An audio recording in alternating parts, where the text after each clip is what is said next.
Welcome back to Beena's learning class. 9ാം ക്ലാസ്സിലെ ബയോളജിയുടെ ഒന്നാമത്തെ ചാപ്റ്റർ നിങ്ങളെ ടു ലൈഫ് പ്രോസസ് അല്ലെങ്കിൽ ജീവൽ പ്രക്രിയകളിലേക്ക് 5ാം ക്ലാസ്സിലെയും 6ാം ക്ലാസ്സിലെയും 7ാം ക്ലാസ്സിലെയും 8ാം ക്ലാസ്സിലെയും മാത്സിൻ്റെയും സയൻസിൻ്റെയും സോഷ്യലിൻ്റെയും ഫുൾ നോട്ടും നമ്മുടെ ചാനലിൽ അപ്ലോഡ് ചെയ്തിട്ടുണ്ട്. ഏതെങ്കിലും നിങ്ങൾക്ക് നോക്കിയിട്ട് കിട്ടുന്നില്ല എന്നുണ്ടെങ്കിൽ നിങ്ങൾ താഴെ കമൻറ്റ് പറയണമെങ്കിൽ ഞാനത് നോട്ട് എടുത്തു തരാം കേട്ടോ. അതായത് physics, chemistry, biology, social, maths, പിന്നെ മലയാളവും ഇംഗ്ലീഷും ഹിന്ദിയും ഒക്കെ കുറേയൊക്കെ ചില ചാപ്റ്ററൊക്കെ സംശയമുള്ളവർ ചോദിച്ചവരൊക്കെ ഇട്ടിട്ടുമുണ്ട്. അപ്പോൾ നിങ്ങൾക്ക് ഈ മാത്സിനകത്തിലും സോഷ്യലും സയൻസും ഒക്കെ എല്ലാം ഇട്ടിട്ടുണ്ട് കേട്ടോ. 5ാം ക്ലാസ്, 6, 7, 8 ഈ 3 9ാം ക്ലാസ്സിൽ നമ്മൾ ഈ വർഷം ആദ്യമായിട്ട് തുടങ്ങുകയാണ്. ഒന്നാമത്തെ ചാപ്റ്റർ ആവും ഞങ്ങളെ ബയോളജിയുടെ ഒന്നാമത്തെയാണ് life process, to life process, ജീവൽ പ്രക്രിയകളിലേക്ക് എന്നാണ് നമ്മൾ അതിൻ്റെ ഒരു ലിങ്ക് ഇട്ടതാണ്. നോട്ട് എഴുതിയെടുത്തവർ കേട്ടോ, ഞാനൊരു 25 തന്നെന്ന് തോന്നുന്നു. ആ നോട്ട് എഴുതിയെടുത്തവർ ബാക്കി എഴുതിയെടുക്കുക, ഇല്ലാത്തവർ 1 മുതൽ എഴുതിയെടുക്കുക. ഞാനൊന്ന് വായിച്ചു തരാം. ടെസ്റ്റൂടെ പറയുന്നില്ല കുഞ്ഞുങ്ങളെ, അപ്പോൾ ഒത്തിരിയും സമയമെടുക്കും. ഞാൻ മെയിൻ ക്വസ്റ്റ്യൻ ആൻസർ വാരി വലിച്ചൊന്നും തന്നിട്ടില്ല, ലെറ്റേഴ്സും എഴുതിയിട്ടില്ല. ക്വസ്റ്റ്യൻ ആൻസറുകൾ മാത്രം പ്രധാനപ്പെട്ടത് നോക്കി കേട്ടോ, പ്രധാനപ്പെട്ടത് നോക്കി കുറച്ച് ക്വസ്റ്റ്യൻ ആൻസറുകളാണ് വൃത്തിയായിട്ട് എഴുതിയെടുക്കുക, പഠിക്കുക കേട്ടോ. അപ്പോൾ ഒന്നാമത്തെ നോക്കിയേ സെല്ല്. നമ്മൾ സെല്ലുകളെ കുറിച്ചൊക്കെ കുറേ പഠിച്ചതാണ്, ഓർമ്മയുണ്ടോ? സെല്ല് കണ്ടുപിടിച്ചത് ആരാന്നും അല്ലേ? നമ്മുടെ ജീവൻ്റെ അടിസ്ഥാന ഘടകം തന്നെ കോശങ്ങളാണ്. ഈ കോശത്തെ കണ്ടെത്തിയത് ആരാന്നൊക്കെ നമ്മൾ പഠിച്ച ആരാ? റോബർട്ട് ഹൂക്കാണ് കുഞ്ഞുങ്ങളെ കേട്ടോ. കോശത്തെക്കുറിച്ച് അദ്ദേഹം ഈ മരത്തിൻ്റെ തൊലിയുണ്ടല്ലോ അല്ലേ, അത് വെച്ചാണ് ഇത് കണ്ടുപിടിച്ചത്. പിന്നെ അത് കഴിഞ്ഞിട്ട് കുറേ നാൾ കഴിഞ്ഞപ്പോൾ അടുത്ത ആൾ വന്നിട്ട് കെട്ടിക്കിടക്കുന്ന വെള്ളത്തിനകത്തിലും ജീവനുള്ളവയുണ്ടെന്നൊക്കെ കണ്ടുപിടിച്ചു കേട്ടോ. അങ്ങനെ കണ്ടുപിടിച്ചത് ആൻഡൻ വാൻ ലീവൻഹോക്കാണ്. ഇനി ഈ കോശത്തിനൊരു ന്യൂക്ലിയസ് ഉണ്ട് അല്ലെങ്കിൽ ഒരു മർമ്മം ഉണ്ടെന്ന് ഒരാൾ കണ്ടുപിടിച്ചു, അത് റോബർട്ട് ബ്രൗൺ ആണ്. ഇനി സസ്യങ്ങളിലും ഈ പറയുന്ന സെല്ലുണ്ടെന്ന്, കോശം ഉണ്ടെന്ന് കണ്ടുപിടിച്ചത് MJ ഷ്ലീഡൻ ആണ്. അത് കഴിഞ്ഞിട്ട് അടുത്ത ആൾ വന്ന് പറഞ്ഞു സസ്യങ്ങളിൽ മാത്രമല്ല ജന്തുക്കളിലും കോശമുണ്ടെന്ന് പറഞ്ഞു. ആരാ? തിയോഡർ ഷാൻ വന്ന് പറഞ്ഞു കേട്ടോ. ഒന്നാമത്തെ പാർട്ടിൽ നമ്മൾ അതെല്ലാം പറയുന്നുണ്ട്. പിന്നെ ഇവർ രണ്ടുപേരുടെ എന്ന് വെച്ചാൽ പ്ലാന്റ്സിലും ആനിമൽസിലും സെല്ലുണ്ടെന്ന് കണ്ടുപിടിച്ചു, കോശമുണ്ടെന്ന് കണ്ടുപിടിച്ചു. അവരൊരു സെൽ തിയറി തന്നെ തയ്യാറാക്കി കേട്ടോ.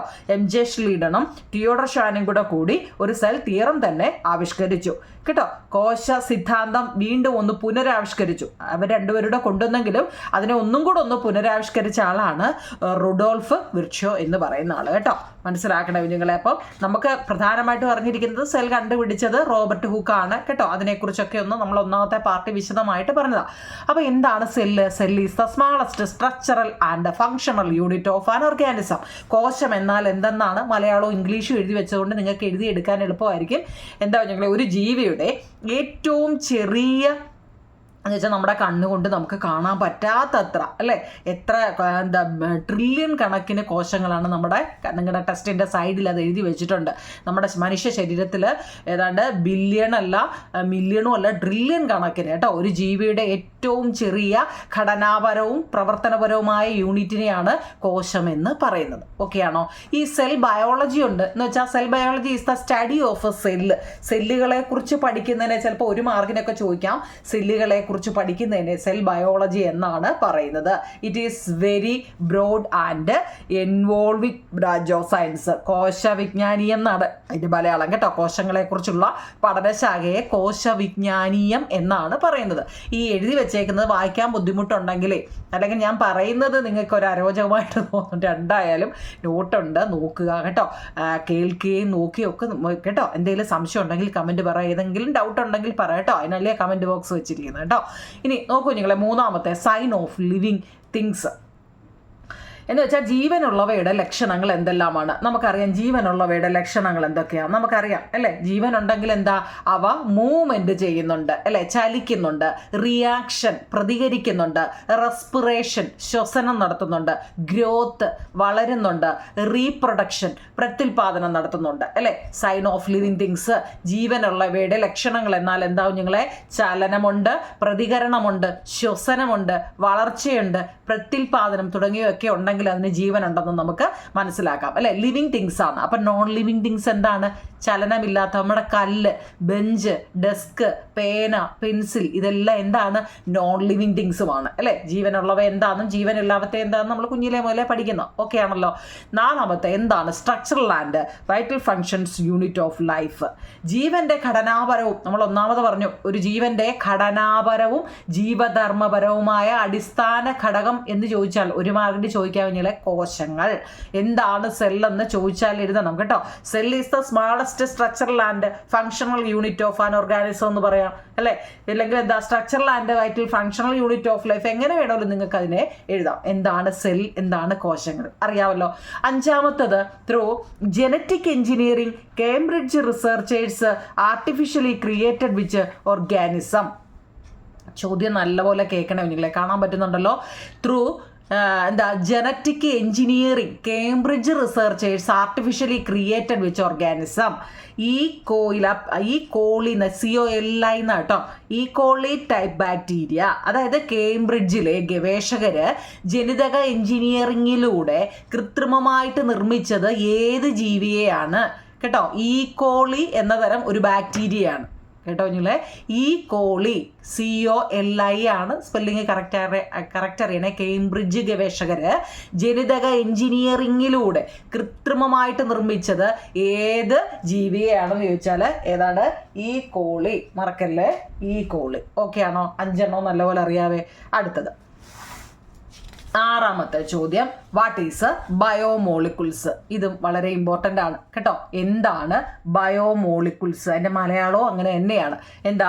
Carbohydrates, lipids, proteins and nucleic acid necessary for cell structure and life process and are called as biomolecules. വായിക്കാൻ പറ്റുന്നില്ലേ? These are the basic buildings blocks of life. എന്താണ് ബയോമോളിക്കുൾസുകൾ എന്നാൽ എന്താണ്? കോശഘടനയ്ക്കും കോശത്തിൻ്റെ സ്ട്രക്ചർ സെല്ലിൻ്റെ സ്ട്രക്ചർ, കോശഘടനയ്ക്കും ജീവൽ പ്രക്രിയകൾക്കും ആവശ്യമായ carbohydrate, lipid, protein, nucleic acid എന്നിവയാണ് ബയോമോളിക്യൂളുകൾ എന്ന് പറയുന്നത്.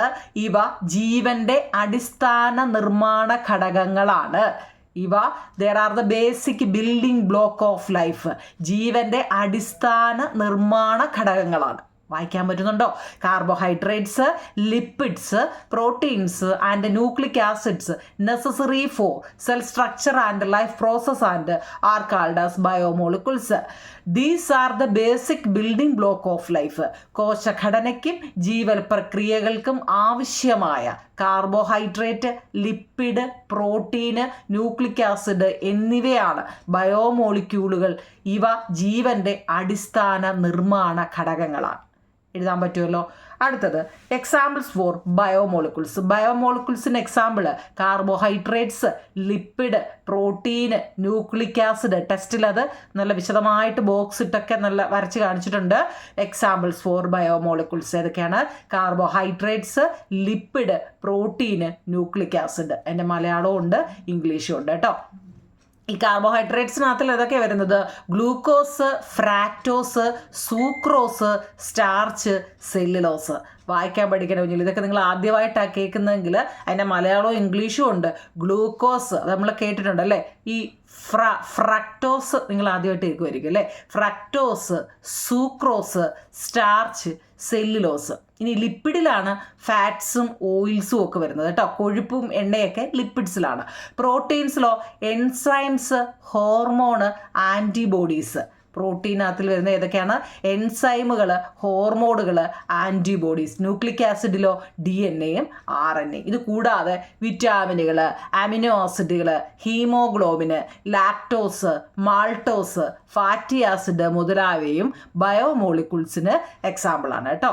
ബയോമോളിക്കുൾസിന് എക്സാമ്പിളാണ് നമ്മൾ ഈ പറഞ്ഞ 4 എണ്ണവും. കാർബോഹൈഡ്രേറ്റ്സും, ലിപ്പിഡും, പ്രോട്ടീൻസും, ന്യൂക്ലിക് ആസിഡും ഒക്കെ അതിന് എക്സാമ്പിളാണ്. അതൊക്കെ എന്തൊക്കെയാണെന്നൊക്കെ പറഞ്ഞു. പക്ഷേ ഈ പറയുന്ന കുറേ കാര്യങ്ങളും കൂടി കേട്ടോ. ചിലപ്പം പരീക്ഷയ്ക്ക് അങ്ങനെയും ചോദിക്കാം. ഇതിനകത്തിലെ കുറേ എണ്ണം തന്നിട്ട് അത് വേർതിരിച്ചെഴുതാനോ വല്ലതൊക്കെ ചോദിച്ചു കഴിഞ്ഞാൽ വിറ്റാമിനുകൾ, amino acid, haemoglobin, lactose, maltose, fatty acid മുതലായവയും ബയോമോളിക്യൂൾസുകളാണ് കേട്ടോ. 7 എണ്ണം പഠിച്ചല്ലോ, എഴുതാൻ പറ്റുന്നുണ്ടല്ലോ, വായിക്കാൻ പറ്റുന്നുണ്ടല്ലോ. അടുത്ത നമ്മുടെ ടെസ്റ്റ് പ്രധാനപ്പെട്ടതൊക്കെയാണ് നിങ്ങൾ എഴുതിയേക്കുന്നത്. ടെസ്റ്റ് വാരി വലിച്ചു വെച്ചിട്ടില്ല. പ്രധാനപ്പെട്ടത് മെറ്റാബോളിസം. എന്ന് പറയേണ്ട കാര്യമില്ല, എന്നാലും ബോളിസം എങ്ങനെ പറഞ്ഞാലും മതി കേട്ടോ. മെറ്റാബോളിസം എന്താ പറഞ്ഞില്ല, the sign of life are manifested through the actions of building blocks called biomolecules and other chemical elements. All these activities are known as metabolism. Example, photosynthesis, cellular respiration. Metabolism എന്നാൽ എന്ത് കാണാൻ പറ്റുന്നുണ്ടല്ലോ, മലയാളവും ഇംഗ്ലീഷും ഉണ്ട്. അതായത് ബയോമോളിക്യൂളുകൾ എന്ന നിർമ്മാണ ഘടകങ്ങളും മറ്റ് രാസഘടകങ്ങളും ചേർന്ന് നടത്തുന്ന പ്രവർത്തനങ്ങളിലൂടെയാണ് ജീവന്റെ ലക്ഷണങ്ങൾ പ്രകടമാകുന്നത്. നമ്മൾ 8ാം ക്ലാസ്സിലല്ലേ പഠിച്ചതായത് ജീവന്റെ എങ്ങനെയൊക്കെയാ അല്ലേ. ബയോമോളിക്യൂളുകൾ എന്ന നിർമ്മാണ ഘടകങ്ങളും മറ്റ് രാസഘടകങ്ങളും ചേർന്ന് നടത്തുന്ന പ്രവർത്തനങ്ങളിലൂടെയാണ് ജീവന്റെ ലക്ഷണങ്ങൾ പ്രകടമാവുന്നത്. കേട്ടല്ലോ. ഇത്തരം പ്രവർത്തനങ്ങൾ ഒന്നാകെ മെറ്റാബോളിസം എന്ന് അറിയപ്പെടുന്നു. ഉദാഹരണം പ്രകാശ സംശ്ലേഷണവും സെല്ലുലാർ റെസ്പിറേഷൻ എന്ന് വെച്ചാൽ കോശ ശ്വസനവും. വായിക്കാനും എഴുതാനും പറ്റുന്നുണ്ടല്ലോ. ഇംഗ്ലീഷുകാർ അത് എഴുതുക, അതിൻ്റെ അർത്ഥം തൊട്ട് താഴെ കിടപ്പുണ്ട്, അപ്പോൾ പഠിക്കാൻ എളുപ്പം കേട്ടോ.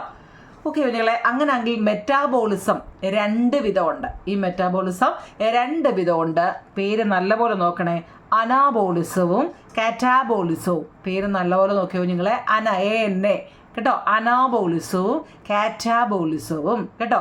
ആക്ടിവിറ്റീസ് ദാറ്റ് ജോയിൻ മോളിക്യൂൾസ് എന്ന് വെച്ചാൽ ഈ മോളിക്യൂൾസ് എന്ന് വെച്ചാൽ തന്മാത്രകളെ ജോയിൻ ചെയ്യുക എന്ന് വെച്ചാൽ കൂട്ടിച്ചേർക്കുന്ന പ്രവർത്തനങ്ങളെയാണ് anabolism. Example, synthesis of glucose using carbon dioxide and water. പ്രകാശ സംശ്ലേഷണം വഴി കേട്ടോ. പ്രകാശ സംശ്ലേഷണമൊക്കെ അറിയാമല്ലോ, എന്തുവാണെന്നറിയാമല്ലോ. അതുവഴി നമ്മുടെ കാർബൺ ഡയോക്സൈഡും ജലവും ഉപയോഗിച്ച് ഗ്ലൂക്കോസ് നിർമ്മിക്കപ്പെടുന്നു. അനാബോളിസം പരീക്ഷയ്ക്ക് ചോദിക്കുന്നതാണ്. ഇത് ടൈപ്പ് ഓഫ് മെറ്റാബോളിസം എന്നാൽ എന്തെന്ന് നമ്മൾ പഠിച്ചു. ഇത് 2 ടൈപ്പ് ഉണ്ട്, അനാബോളിസവും കാറ്റാബോളിസവും. അനാബോളിസം എന്ന് വെച്ചാൽ തന്മാത്രകളെ കൂട്ടിച്ചേർക്കുക. അതിൻ്റെ ഉദാഹരണം പറഞ്ഞാണ് പ്രകാശ സംശ്ലേഷണം വഴി കാർബൺ ഡയോക്സൈഡും ജലവും ഉപയോഗിച്ച് ഗ്ലൂക്കോസ് ഉണ്ടാക്കുന്നത്. മനസ്സിലായ, കൂട്ടിച്ചേർക്കുക. എന്നാൽ കാറ്റാബോളിസം നോക്കിയേ, activities that break down molecules. ഉദാഹരണം amino acid are available through break down of proteins. മനസ്സിലാക്കണേ. കാറ്റാബോളിസം എന്ന് വെച്ച് കഴിഞ്ഞാൽ തന്മാത്രകളെ വിഘടിപ്പിക്കുക, ബ്രേക്ക് ഡൗൺ ചെയ്യുക, വിഘടിപ്പിക്കുന്ന പ്രവർത്തനങ്ങളാണ്. ഉദാഹരണം പ്രോട്ടീൻ വിഘടനം വഴി അമിനോ ആസിഡ് നമുക്ക് ലഭ്യമാകുന്നു. പ്രോട്ടീൻ്റെ ബ്രേക്ക് ഡൗൺ ആവുമ്പോൾ അതെന്താ, അമിനോ ആസിഡ് അവിടെ ലഭ്യമാകുന്നു. അപ്പം ജോയിൻ ചെയ്യുന്നത് അനാബോളിസവും ബ്രേക്ക് ഡൗൺ ചെയ്യുന്നത് കാറ്റാബോളിസവുമാണ്. തിരിഞ്ഞു പോകല്ലേ. അനാബോളിസം എന്ന് വെച്ച് കഴിഞ്ഞാൽ തന്മാത്രകളെ മോളിക്യൂൾസുകളെ ജോയിൻ ചെയ്യുക, അങ്ങനെയുള്ള പ്രവർത്തനങ്ങളാണ്.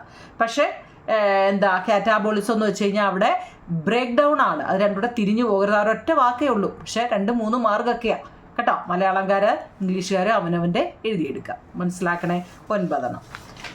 10ാമത്തെ ചോദ്യം, name the biomolecules formed in cell to aid and regulate metabolism. How does each of these help? ചോദ്യം കണ്ടോ. അതായത് അതിൻ്റെ തൊട്ട് താഴെ മലയാളം ഉണ്ട്. മെറ്റാബോളിസത്തെ സഹായിക്കുകയും നിയന്ത്രിക്കുകയും ചെയ്യാനായിട്ട് കോശങ്ങളിൽ രൂപപ്പെടുന്ന ബയോമോളിക്യൂളുകൾ ഏവ? ചോദ്യം നോക്കണേ നിങ്ങളെ. മെറ്റാബോളിസത്തെ സഹായിക്കുകയും നിയന്ത്രിക്കുകയും ചെയ്യാനായിട്ട് കോശങ്ങളിൽ രൂപപ്പെടുന്ന ബയോമോളിക്യൂളുകൾ ഏവ സഹായകമാകുന്നത് ഇത് എങ്ങനെയാണെന്നും, how does each of these help, ഇത് സഹായകമാകുന്നത് എങ്ങനെയാണെന്നാണ്. കേട്ടല്ലോ. 2 എണ്ണം നിങ്ങൾ. ഇത് എൻസൈമുകളും ഹോർമോണുകളും. വളരെ ഇമ്പോർട്ടൻ്റ് ആണ് ഈ ചാപ്റ്ററിലെ എൻസൈമുകളും ഹോർമോണുകളും കേട്ടോ. ചോദ്യം കേട്ടോണേ. മെറ്റാബോളിസത്തെക്കുറിച്ചാണ് നമ്മൾ പഠിക്കുന്നത്. അത് 2 മെറ്റാബോളിസം എന്നാൽ എന്ത്? 2 വിധമുള്ള മെറ്റാബോളിസം ഉണ്ട്, അനാബോളിസവും കാറ്റാബോളിസവും. ഈ മെറ്റാബോളിസത്തെ സഹായിക്കുകയും, മുമ്പ് നമ്മൾ പറഞ്ഞല്ലോ, സഹായിക്കുകയും നിയന്ത്രിക്കുകയും ചെയ്യാനായിട്ട് കോശങ്ങളിൽ രൂപപ്പെടുന്ന ബയോമോളിക്യൂൾസുകൾ ഏതൊക്കെയാ? എൻസൈമുകളും ഹോർമോണുകളുമാണ്. ഇവ എങ്ങനെയാണ് സഹായപ്പെടുന്നതെന്ന് ചോദിച്ചിട്ടുണ്ട്. എൻസൈം എന്ന് പറയുന്നത് help speed up various chemical reaction in the body. എന്നാൽ ഹോർമോണോ regulate and coordinate life functions. Enzyme എന്ന് വെച്ചാൽ നമ്മുടെ ശരീരത്തിൽ നടക്കുന്ന വിവിധ രാസപ്രവർത്തനങ്ങളുടെ വേഗത വർദ്ധിപ്പിക്കുന്ന കേട്ടോ. അത് ഓർത്തോണേ. നമ്മുടെ ശരീരത്തിൽ നടക്കുന്ന പ്രവർത്തനങ്ങളുടെ വേഗത സ്പീഡപ്പ് ചെയ്യുന്നത് ആരാണ്? എൻസൈമുകളാണ്. എന്നാൽ ഹോർമോണുകളോ റെഗുലേറ്റ് എന്ന് വെച്ചാൽ ജീവൽ പ്രവർത്തനങ്ങളെ നിയന്ത്രിക്കുകയും നമ്മുടെ ശരീരത്തിലെ ജീവന്റെ പ്രവർത്തനങ്ങളെ നിയന്ത്രിക്കുകയും അതുപോലെ തന്നെ ഏകോപിപ്പിക്കുകയും ചെയ്യുന്നത് ഹോർമോണുകളാണ് കേട്ടോ. ഹോർമോണിൻ്റെ എൻസൈമിൻ്റെ നല്ലപോലെ പഠിക്കണം, നല്ലപോലെ നോക്കണം. സ്പീഡപ്പ് വേഗത വർദ്ധിപ്പിക്കുന്നത് എൻസൈമുകളാണ്. പിന്നെ നമ്മളെ നിയന്ത്രിക്കുകയും ഏകോപിപ്പിക്കുകയും ഒക്കെ നമ്മുടെ കാര്യങ്ങളൊക്കെ അല്ലേ നിയന്ത്രിക്കുന്നത് ഹോർമോണുകൾ. തിരിഞ്ഞു പോകല്ലേ അത് കേട്ടോ. ഈ അനാബോളിസം എന്ന് വെച്ച് കഴിഞ്ഞാൽ മെറ്റാബോളിസവും അത് രണ്ടെണ്ണം, ചിലപ്പോൾ രണ്ടിൻ്റെ ഡിഫറൻസ് ചോദിക്കാം. എൻസൈമുകളും ഹോർമോണുകളും തമ്മിലുള്ള ഡിഫറൻസ് ചോദിക്കാം. എങ്ങനെ വേണമെങ്കിലും ചോദിക്കാം കേട്ടോ. ഓക്കെ, അങ്ങനെയാണെങ്കിൽ എക്സാമ്പിൾസ് ഓഫ് മെറ്റാബോളിക് എൻസൈംസ്. നമ്മൾ മെറ്റാബോളിസം 2 വിധമുണ്ട് അല്ലേ, ഇതിനകത്തിൽ അടങ്ങിയിരിക്കുന്ന ഏതൊക്കെയാണെന്നും. ഇനി എക്സാമ്പിൾ ഓഫ് മെറ്റാബോളിക് എൻസൈം ചോദ്യം നല്ലപോലെ കേൾക്കണേ നിങ്ങളെ കേട്ടോ. മെറ്റാബോളിസത്തെ സഹായിക്കുന്ന എൻസൈമുകൾക്ക് ഉദാഹരണം ഏതാന്ന് ചോദിച്ചു കഴിഞ്ഞാൽ നമ്മുടെ salivary amylase in the saliva, അതുപോലെ തന്നെ pepsin in the gastric juice. നമ്മുടെ ഉമിനീരിലെ സലൈവറി അമലൈസ് എന്ന് പറയുന്നതാണ് കേട്ടോ ലേസ്. പിന്നെ നമ്മുടെ വയറിനുള്ളിലെ ആമാശയ രസത്തിലെ pepsin in the gastric juice കേട്ടോ. ആ 2 എണ്ണം നല്ലപോലെ പഠിച്ചു വെച്ചേക്കണം. മെറ്റാബോളിക് എൻസൈമിൻ്റെ എക്സാമ്പിളാണ്. അടുത്ത examples for hormones that promote metabolic ആക്ടിവിറ്റീസുകൾ എന്ന് വെച്ചാൽ മെറ്റാബോളിസത്തെ സഹായിക്കുന്ന ഹോർമോണുകൾ കേട്ടോ. മെറ്റാബോളിസത്തെ സഹായിക്കുന്ന ഹോർമോണുകൾ ഏതെല്ലാമാണ്? ഒന്ന് നമ്മൾ കഴിഞ്ഞ വർഷം പഠിച്ചതാണ്. പേര് നല്ലപോലെ ഓർക്കണം. ടെസ്റ്റോസ്റ്റിറോണും ഈസ്ട്രോജന്, പ്രൊജസ്ട്രോണ് കേട്ടോ. ആ 3 പേര് നമ്മൾ കഴിഞ്ഞ വർഷം പഠിച്ചതാണ് അല്ലേ. ലാസ്റ്റ് പാഠവും എനിക്കത് ഫസ്റ്റും ലാസ്റ്റും അതിനെക്കുറിച്ചായിരുന്നു. Examples for hormones that promote metabolic activities. മെറ്റാബോളിസത്തെ സഹായിക്കുന്ന ഹോർമോണുകൾ ഏതാണെന്ന് ചോദിച്ചു കഴിഞ്ഞാൽ ടെസ്റ്റോസ്റ്റിറോണ്, ഈസ്ട്രോജന്, പ്രൊജസ്റ്ററോണ് കേട്ടോ. That regulate sexual functions. മെറ്റാബോളിസത്തെ സഹായിക്കുന്ന ഹോർമോണുകൾ ലൈംഗിക അവയവങ്ങളുടെ പ്രവർത്തനം നിയന്ത്രിക്കുന്ന ടെസ്റ്റോസ്റ്റിറോണ്, ഈസ്ട്രോജന്, പ്രൊജസ്ട്രോണ്. ആ 3 എണ്ണവും മലയാളവും ഇംഗ്ലീഷും എഴുതി വെച്ചിട്ടുണ്ട്. സ്പെല്ലിംഗ് അറിയണം കേട്ടോ. 12 എണ്ണമായി. 13ാമത്തെ ചോദ്യം. ആൾ എൻസൈംസ് ആർ ബേസിക്കലി. അടിസ്ഥാനപരമായിട്ട് മിക്ക എൻസൈമുകളും എന്താണ്? പ്രോട്ടീനുകളാണ് കേട്ടോ. എൻസൈംസ് ആർ ബേസിക്കലി പ്രോട്ടീനാണ് കേട്ടോ. പ്രോട്ടീനാണ്. Dash glands secrete hormones. നോക്കിയേ, ഈ ഹോർമോണുകൾ ഉൽപ്പാദിപ്പിക്കുന്നത്, നമ്മൾ ഈ ഹോർമോൺ എന്ന് പറയുന്നല്ലോ, ഇത് ഉൽപ്പാദിപ്പിക്കുന്നത് എൻഡോക്രൈൻ ഗ്രന്ഥികളാണ് കേട്ടോ. Endocrine glands, GLANDS glands, endocrine glands അല്ലെങ്കിൽ എൻഡോക്രൈൻ ഗ്രന്ഥികളാണ്. ഓക്കെ ആണല്ലോ. Cellular pathway that connect a cell to adjacent cell. സസ്യകോശത്തെ അഡ്ജസന്റ് എന്ന് വെച്ചാൽ തൊട്ടടുത്തായി, അഡ്ജസന്റ് ആംഗിളൊക്കെ നമ്മൾ പഠിച്ചത് ഓർമ്മയുണ്ടോ? അഡ്ജസന്റ് ആംഗിൾ, അഡ്ജസന്റ് സെല്ലാണ് ഇവിടെ. തൊട്ടടുത്ത കോശവുമായിട്ട് ബന്ധിപ്പിക്കുന്ന കോശദ്രവ്യ, ആ പേരൊക്കെ പാത, കോശത്തിന്റെ ദ്രവ്യ, അഡ്ജസന്റ് സെല്ല് എന്ന് വെച്ചാൽ തൊട്ടടുത്ത കോശവുമായിട്ട് കണക്ട് ചെയ്യുന്ന, സസ്യകോശത്തെ തൊട്ടടുത്ത കോശവുമായിട്ട് ബന്ധിപ്പിക്കുന്ന സെല്ലുലാർ പാത്വേ, കോശദ്രവ്യ പാതയ്ക്ക് പറയുന്ന പേര് പ്ലാസ്മോഡെസ്മേറ്റ. പേര് നോക്കണം, ഇംഗ്ലീഷൊക്കെ പ്ലാസ്മോഡെസ്മേറ്റ. ഇംഗ്ലീഷ് മലയാളം ഉണ്ട് കേട്ടോ, അതൊക്കെ നല്ലപോലെ പഠിക്കണേ. ഓക്കെ, അടുത്ത 16ാമത്തെ ചോദ്യം. Which elements required for metabolism are obtained from the external environment of organism. ജീവികളുടെ ബാഹ്യ പരിസ്ഥിതിയിൽ നിന്നും മെറ്റാബോളിസത്തിന് ആവശ്യമായ ഏതെല്ലാം ഘടകങ്ങളാണ് ലഭിക്കുന്നത്? ജീവികളുടെ ബാഹ്യ പരിസ്ഥിതി, നമ്മുടെ എല്ലാ ജീവികളുടെയും ബാഹ്യം പുറമേയുള്ള അല്ലെ പരിസ്ഥിതിയിൽ നിന്ന് മെറ്റാബോളിസത്തിന് ആവശ്യമായ ഏതെല്ലാം ഘടകങ്ങളാണ് നമുക്ക് ലഭിക്കുന്നത്? എന്തൊക്കെയാണ് നമുക്ക് കിട്ടുന്നത്? വാട്ടർ, സാൾട്ട്, ഓക്സിജന്, കാർബൺ ഡൈ ഓക്സൈഡ് അല്ലെ. ജലം, ലവണങ്ങൾ, ഓക്സിജനും കാർബൺ ഡൈ ഓക്സൈഡുമാണ് നമുക്ക് ലഭിക്കുന്നത്. ഓക്കെ ആണോ? 16. 17ാമത്തെ ചോദ്യം, how do substance from the external environmental enter the cell membrane in unicellular and multicellular organism? ബാഹ്യ പരിസ്ഥിതിയിൽ നിന്നുള്ള പദാർത്ഥങ്ങൾ ഏകകോശ ജീവികളിലും ബഹുകോശ ജീവികളിലും കോശദ്രവ്യത്തിലേക്ക് പ്രവേശിക്കുന്നത് എങ്ങനെ? നല്ലപോലെ നോക്കണേ.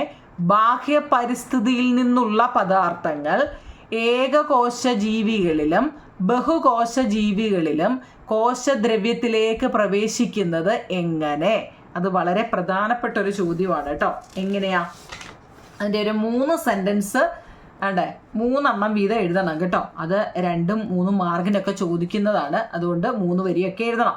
Substance enter the amoeba directly through the cell membrane. കാണാൻ പറ്റുന്നുണ്ടല്ലോ. Substance enter the amoeba, amoeba എന്നാട്ടോ അമീബ നമ്മൾ പറയുന്നത്. Directly through the cell membrane. അമീബയിൽ ഈ കോശസ്തരത്തിലൂടെ, സെൽ മെമ്പറൈൻ എന്ന് വെച്ചാൽ കോശസ്തരമാണ്, ഈ കോശസ്തരത്തിലൂടെ നേരിട്ട്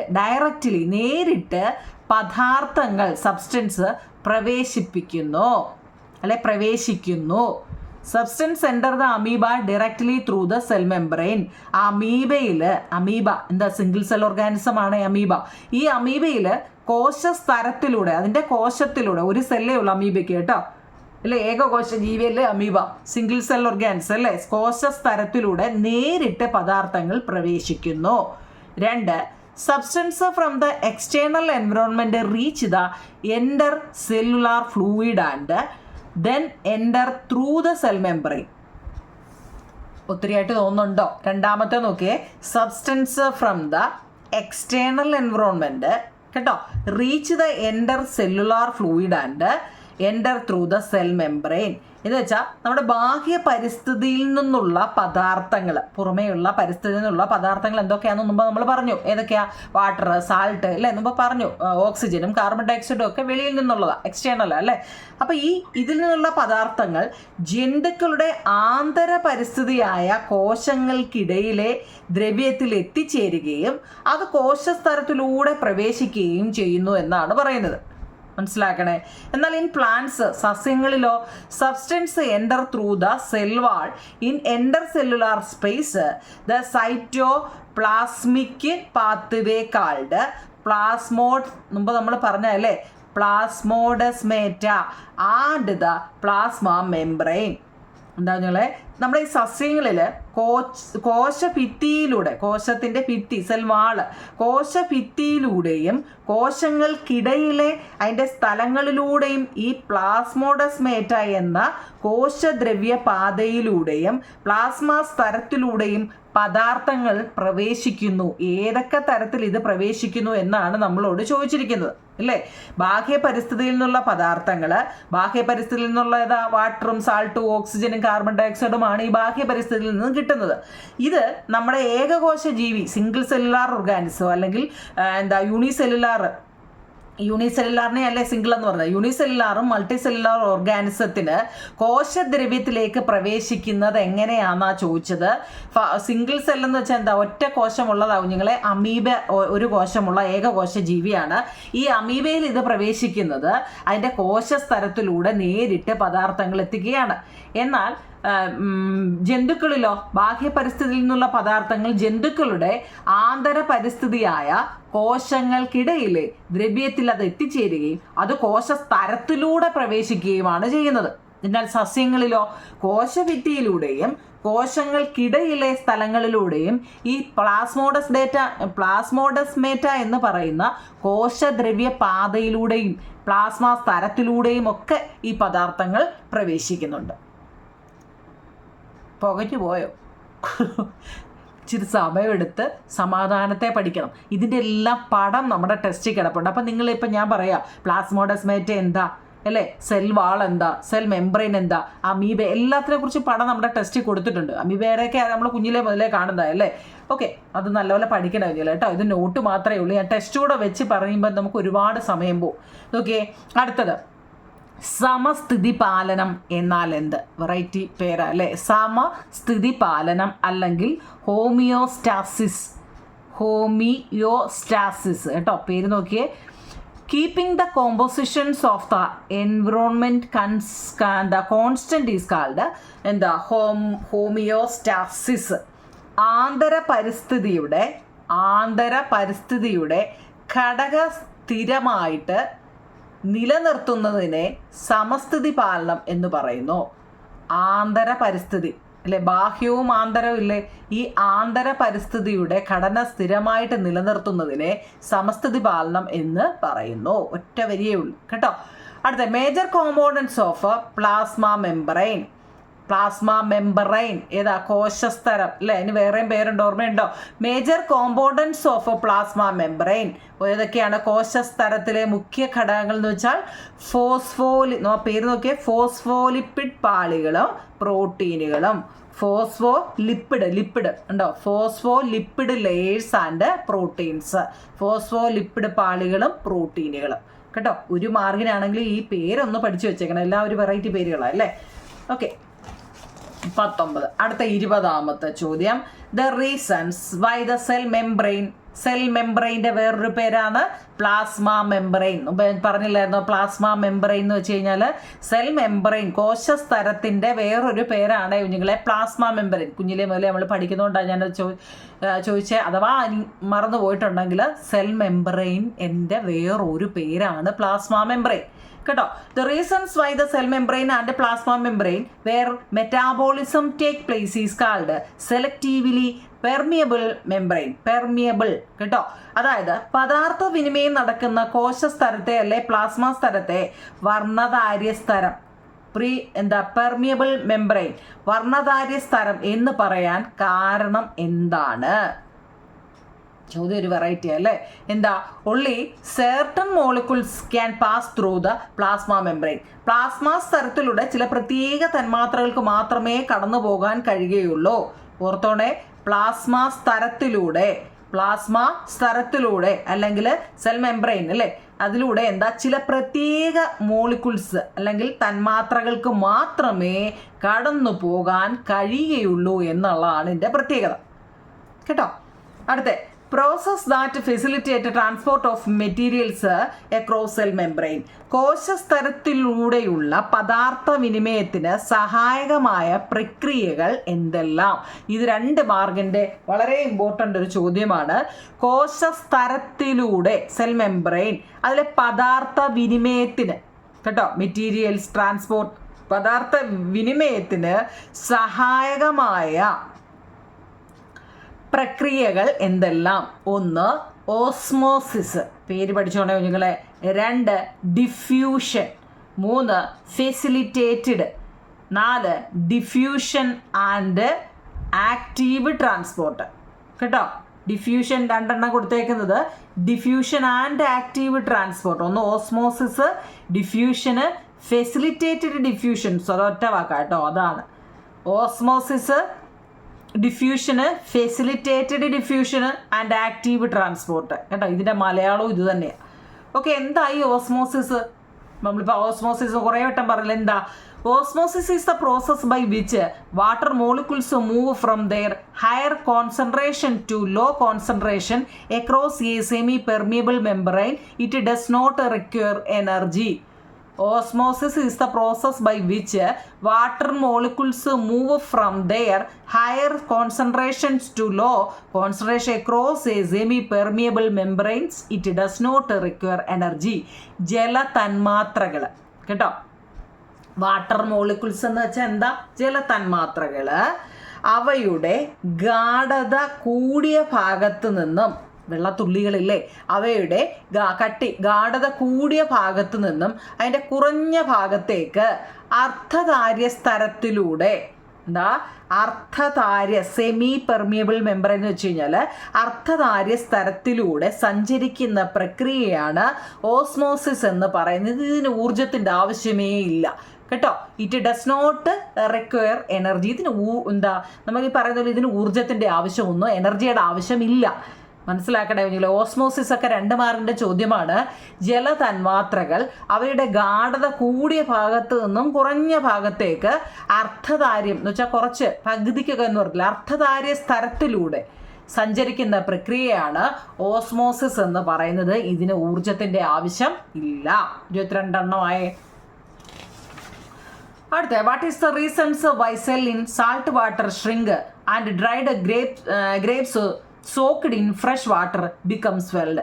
അത് നല്ലൊരു ചോദ്യം നിങ്ങൾ കേട്ടോ. അത് കേൾക്കുമ്പോൾ നിങ്ങൾക്ക് എന്തൊക്കെയോ എന്ന് വെച്ചാൽ ചോദ്യം എന്ന് പറയാം, നമ്മുടെ ഉപ്പുവെള്ളത്തിലിടുന്ന കോശങ്ങൾ ചുരുങ്ങിപ്പോകുന്നതിന് കാരണം എന്താണ്?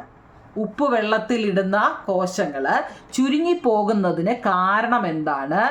അതുപോലെ തന്നെ ശുദ്ധജലത്തിലിടുന്ന ഉണക്കമുന്തിരി വീർത്ത് വരുന്നതിന്, നമ്മൾ ഈ ഉണക്കമുന്തിരി മേടിക്കുമല്ലോ അല്ലേ, ആ ഉണക്കമുന്തിരിങ്ങ മേടിച്ച് വെള്ളത്തിലിടുമ്പോൾ കുറച്ച് കഴിയുമ്പോൾ അത് വീർത്ത് വരുന്നതാണോ? അതിന് കാരണം എന്താണെന്നാണ് നമ്മളോട് ചോദിച്ചിരിക്കുന്നത്.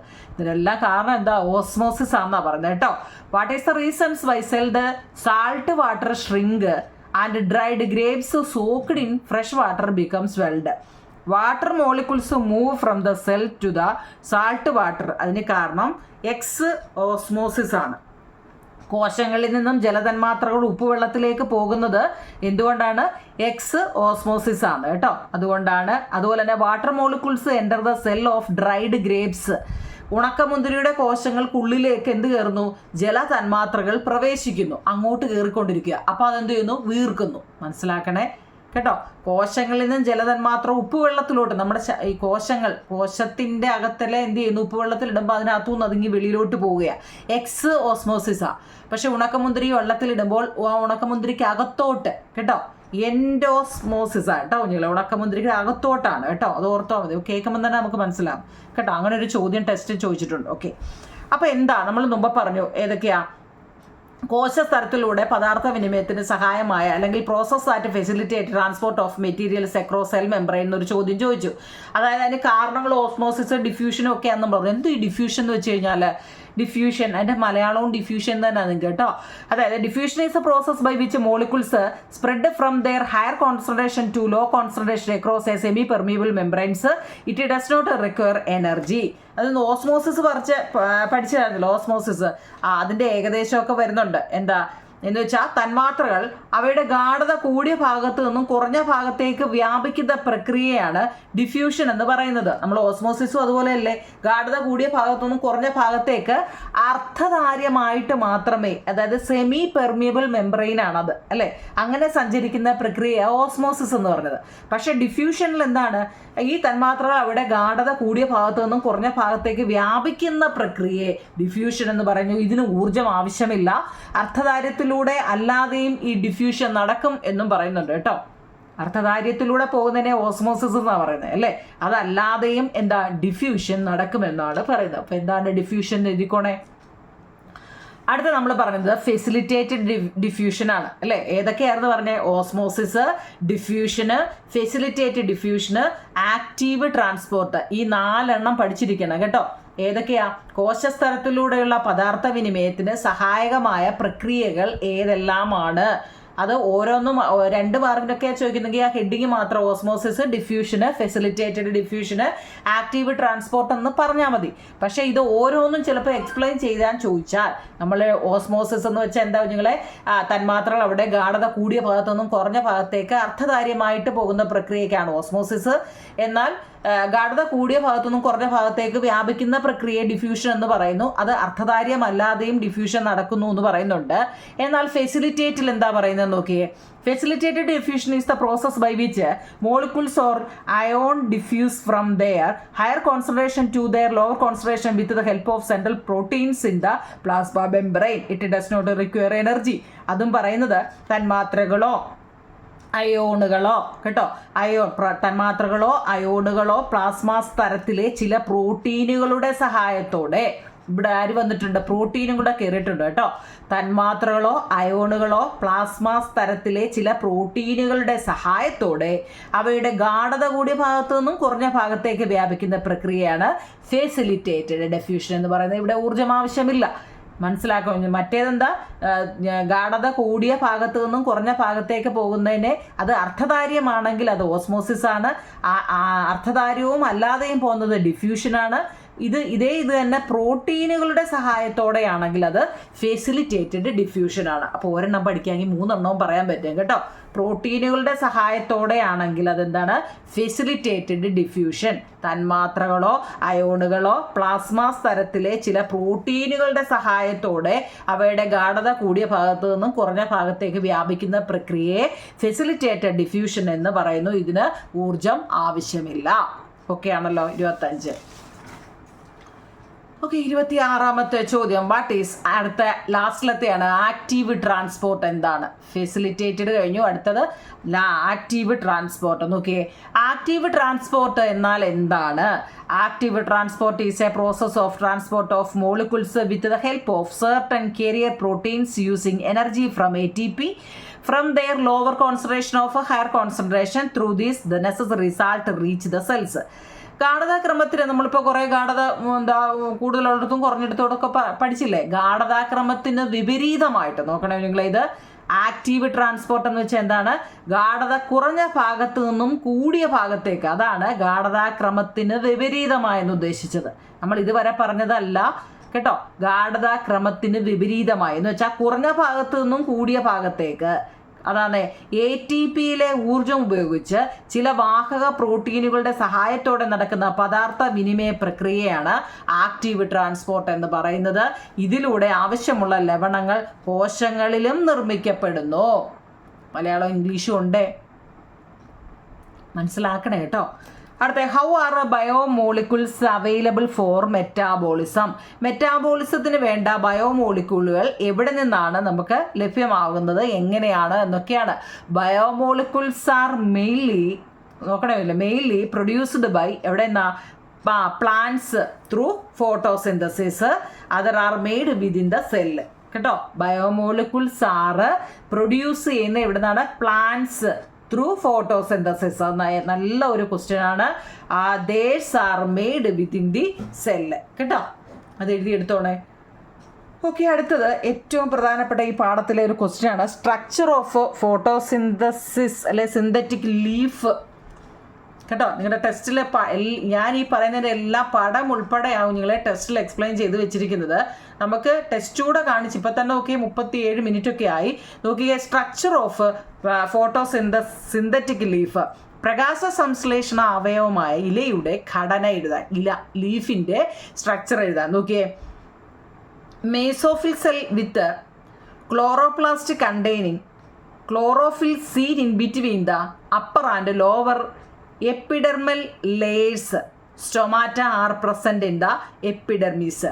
ഇതിൻ്റെ ഈ എപ്പിഡെർമീസിൻ്റെ ഒക്കെ പടം നമ്മുടെ ടെസ്റ്റിൽ കൊടുത്തിട്ടുണ്ട്. നിങ്ങൾ ആ പച്ച കട്ടയായിട്ടൊക്കെ വെച്ചേക്കുന്ന ആ പടമൊക്കെ ഒന്ന് നോക്കണം കേട്ടോ. അതിൻ്റെയൊക്കെ പേര് ഇപ്പോൾ ഇതെന്തുവാ അതിൻ്റെയൊക്കെ പടം കൊടുത്തേക്കുന്നതുകൊണ്ട് നിങ്ങൾക്കത് നോക്കുമ്പോൾ മനസ്സിലാവും. അതായത് മുകളിലെയും താഴെയുമുള്ള ഉപരിവ്രതികൾക്കിടയിലായിട്ട് ക്ലോറോഫിൽ അടങ്ങിയ ക്ലോറോപ്ലാസ്റ്റുകളുള്ള മീസോഫിൽ കോശങ്ങളുണ്ട്. നിങ്ങളുടെ ആ പടത്തിൽ ഇതെല്ലാം ഉണ്ട്.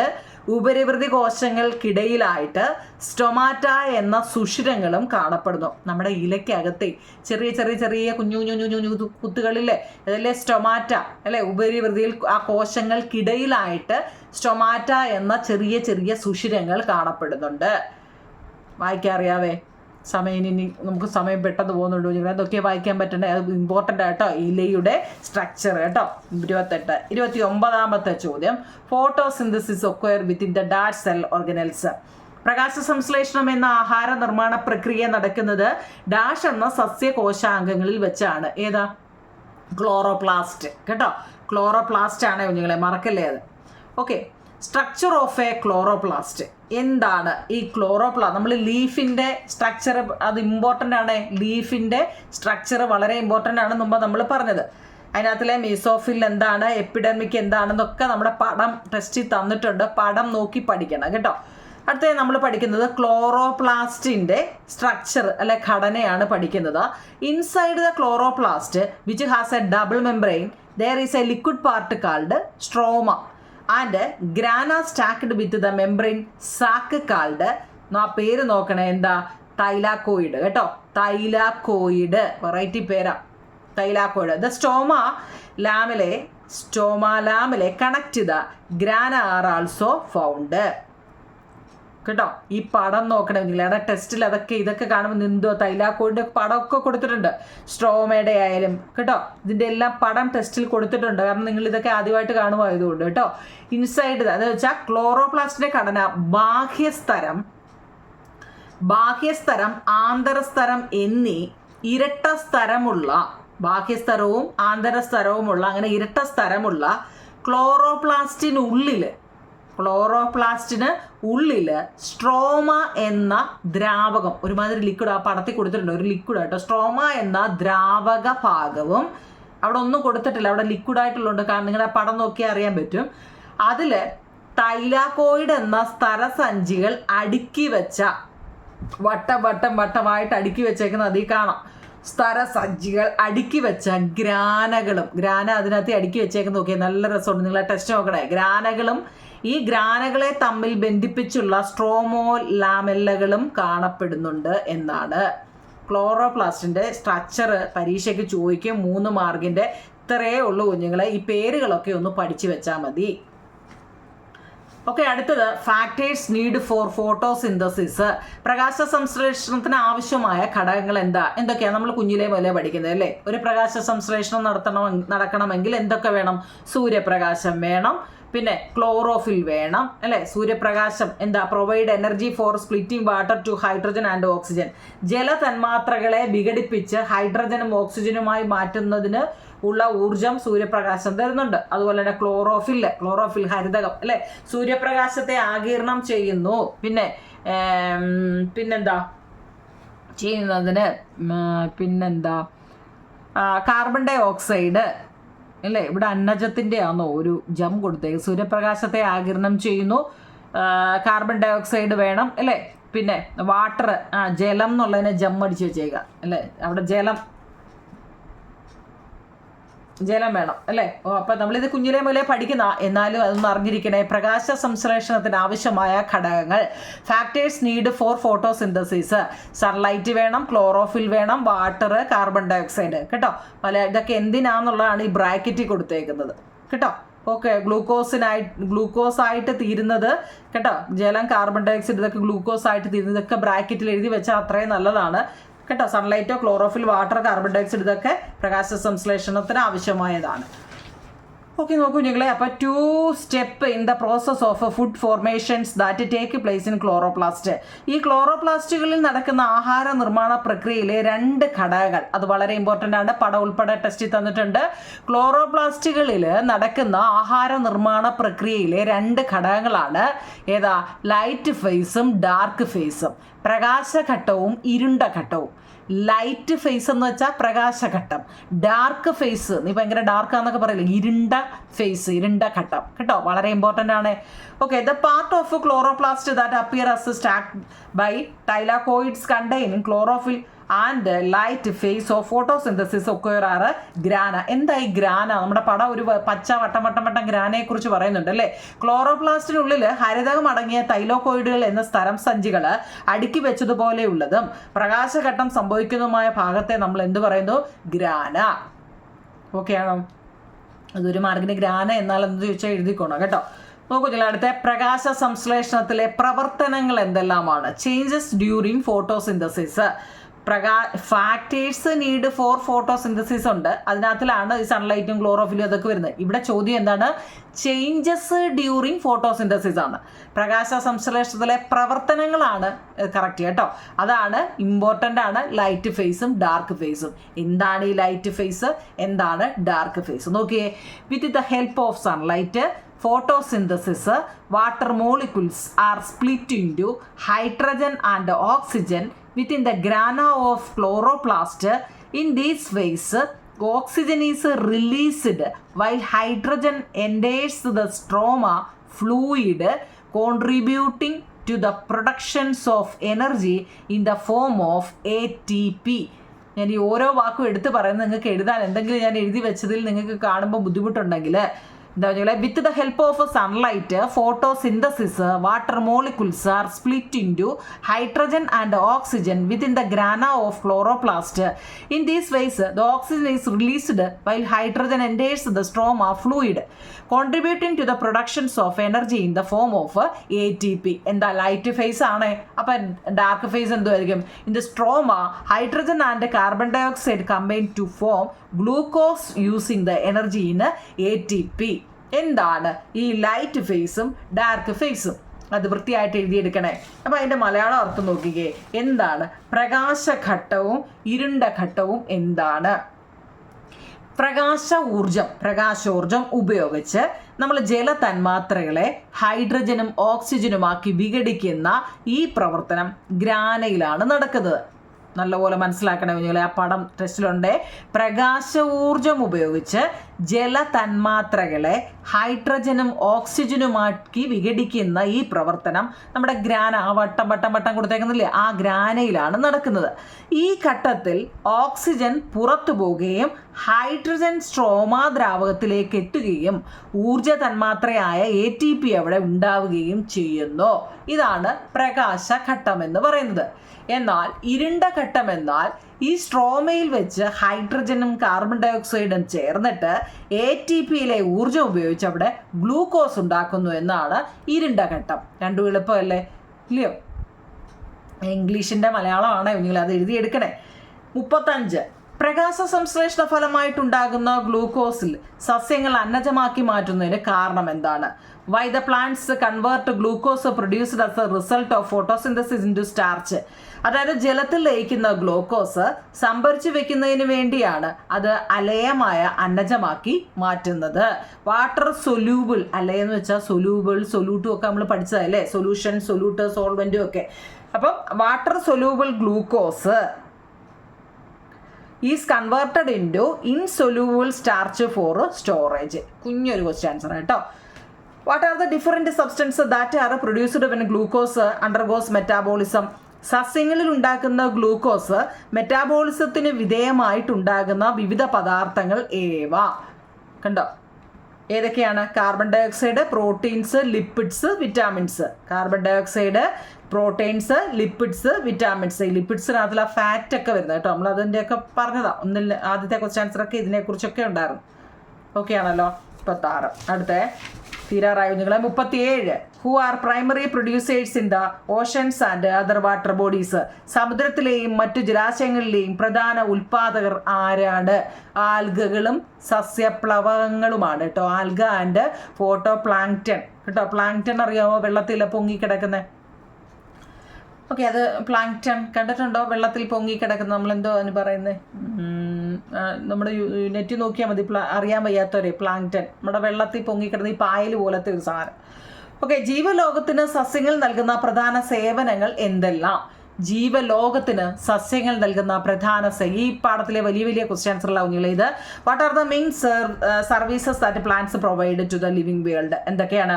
പ്രൊവൈഡ് ഫുഡ്, ആഹാരം തരുന്നു അല്ലേ? സസ്യങ്ങൾ എന്തെല്ലാം നമുക്ക് തരുന്നതെന്ന്.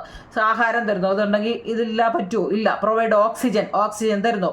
Reduce global warming by absorbing carbon dye oxide. Carbon dye oxide ആഗിരണം ചെയ്യുന്നതിലൂടെ ആഗോളതാപനം, ഗ്ലോബൽ വാർമിംഗ് കുറയുന്നു. ഹെൽപ്പ് പ്രിവെന്റ് നാച്ചുറൽ ഡിസാസ്റ്റർ, പ്രകൃതി ദുരന്തങ്ങൾ തടയാൻ സഹായിക്കുന്നു. പിന്നെ സെർവ് ആസ് എ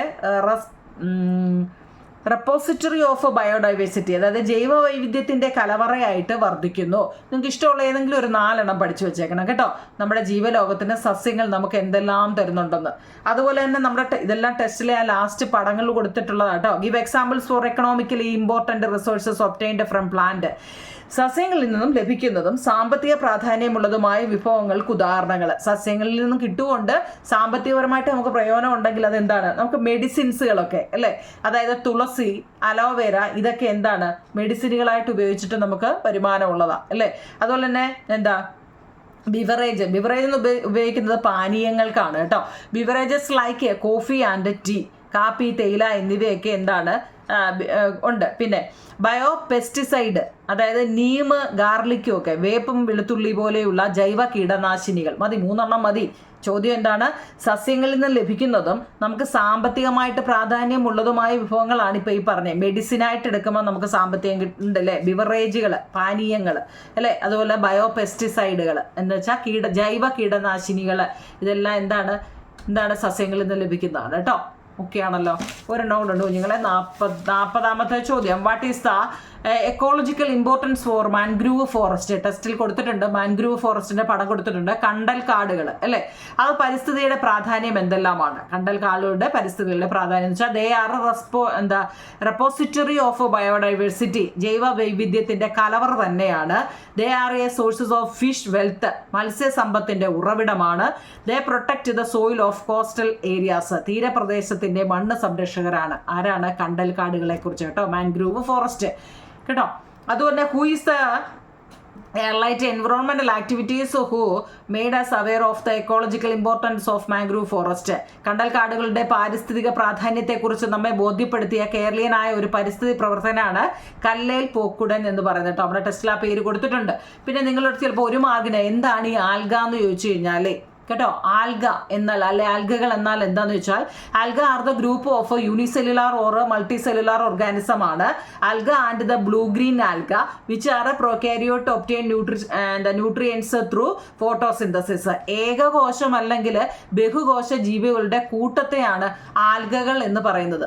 ഏകകോശം അല്ലെങ്കിൽ ബഹുകോശ ജീവികളുടെ കൂട്ടത്തെയാണ് ഞങ്ങളെ ആൽഗകൾ എന്ന് പറയുന്നത് കേട്ടോ. പ്രൊകാരിയോട്ടുകളായ ആൽഗകളും നീല പച്ച ആൽഗകളും പ്രകാശ സംശ്ലേഷണം വഴി പോഷകങ്ങൾ നേടുന്നു എന്നുള്ളതാണ്. അപ്പോൾ ഈ ചാപ്റ്ററിന്റെ ഒരുവിധമുള്ള ക്വസ്റ്റ്യൻ ആൻസറുകളെല്ലാം നമ്മൾ പറഞ്ഞിട്ടുണ്ട്. മൊത്തം 42 ക്വസ്റ്റ്യൻ ആൻസറുകളാവും നിങ്ങളെ. ഇപ്പം ഇത്രയും നമ്മൾ എത്ര പേപ്പറിലാന്ന് നോക്കിക്കേ.